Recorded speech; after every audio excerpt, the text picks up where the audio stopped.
রবিবার ভারত পাক মহারণ। রবিবার কলম্বোয় মুখোমুখি ভারত পাক। ভারত কমপ্লিট টি-20 টিম। মন্তব্য ভারতের প্রাক্তন ক্রিকেট অধিনায়ক সৌরভ গঙ্গোপাধ্যায়ের।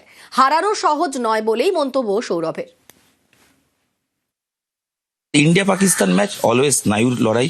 তোমার প্রেডিকশন তো করা যায় না, খেলা ইটস এ টি20 game, but India's recent records have been far superior and India is a very good team. India খুব ভালো দল, শক্তিশালী দল, সব দিক থেকে batting, bowling, seam bowling, spin, fielding, game sense, maturity, সব দিক দিয়ে। সো পাকিস্তানকে খুব ভালো খেলতে হবে ইন্ডিয়াকে হারাতে গেলে। শ্রীলঙ্কায় খেলা, এখানে স্পিন টার্নার হয়, স্লো টার্নার উইকেট, মাঠ একটু বড়, তো সেক্ষেত্রে কিছু ম্যাটার করে না। ইন্ডিয়ারও স্পিনার আছে, বরুণ চক্রবর্তী, কুলদীপ, ওয়াশিংটন, জানি না কি 11 খেলবে, অক্ষর পটেল। ইন্ডিয়ার spin attack also is very good. ইন্ডিয়ার অভিষেক শর্মার না থাকা, শরীর খারাপ ফ্যাক্টর, মানে ওভারঅল ব্যাটিংটা কি মনে হচ্ছে? অভিষেক শর্মা আউটস্ট্যান্ডিং, কিন্তু ইন্ডিয়া যে টিম একটা প্লেয়ারের উপর ডিপেন্ড করে না।